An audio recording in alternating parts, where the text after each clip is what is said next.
Hey y'all, happy Thursday. We are picking up where we left off yesterday. I do want to make mention of the meeting, January 25th at 10 o'clock in the morning, Saturday, January 25th. We are having a Nancy Joe Ministries meeting, and I'm excited about the word. I'm excited about seeing you face to face instead of not just because I do enjoy our times every week, every day, and then our lives on the weekend, but to see you face to face, to get to worship together in person and really just experience the presence of God together and hear the words. I've got a message, I've got a word that I'm excited to share with you. So that is a free event, of course. I need registration just to know you're coming so we can be sure to have plenty of seats. And you can find the video from last year's meeting on our YouTube channel, so you can look at that. And honestly, the way it's all working out this year looks like it's going to be a continuation and a building on last year's word. So I love how the Lord is just tying all those pieces in like only He could do. But I hope that you'll choose to be with us. Take a few, a couple of hours out for yourself to spend time with the Word, carve away where you can hear Him and He can just really have some time to speak with you. So anyway, January 25th, nancyjoe.org. It's right on the homepage. So check it out. Let me know if you have any questions. And the event is free.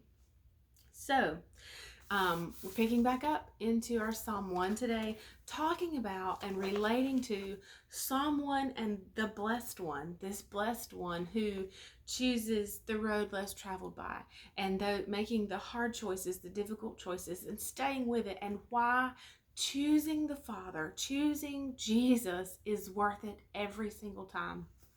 So I'm going to start here and we'll just travel through this together, right? So I have a younger sister. Her name is Natalie. And growing up, our parents taught us the narrow way. They taught us that there is a right and there is a wrong, that there are things that we can do and there are things that we had better never do. We were raised to be different. And it was a great thing. And I will say, though, there were times it was a very difficult thing, but always worth the cost. So now that I'm a mother of two boys, I'm striving to do the same thing. We must be different. We must be different. So why do you think we must be different? I think the biggest thing is hope.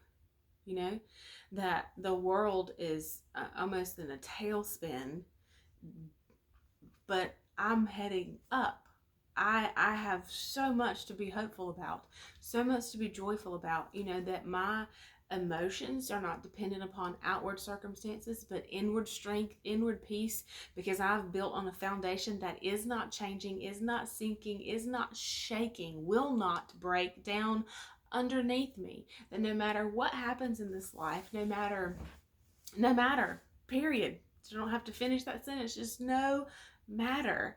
I am safe, secure, and stable because of what I have planted my feet on. And it's important that we live our lives differently to point to our Father, that we make those choices, that we choose Jesus every day, that He is the principal thing, that He is the most important thing, leaving all else behind. And then, of course, we'll, in looking at Psalm 1, see that there are not only spiritual benefits to that, but there are physical benefits. There are natural benefits that we will see in this natural world when we choose Him and choose Him and choose Him. So we are here to be light. We are here as beacons to point to our Father. And He tells us, I'm going to read this in the Message translation as we close out for today, but He tells us very clearly in no uncertain terms what our purpose is. And we are to shine. We are to glorify Jesus, who glorifies the Father. We are to point to the Father and to be light in a very dark world. Here's the Message, Matthew 5:13 through 16. Let me tell you why you're here. You are here to bring salt seasoning that brings out the God flavors of this earth.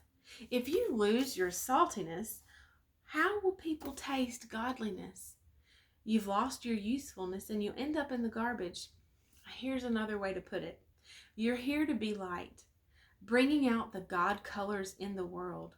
God is not a secret to be kept. We're going public with this. Public as a city on a hill.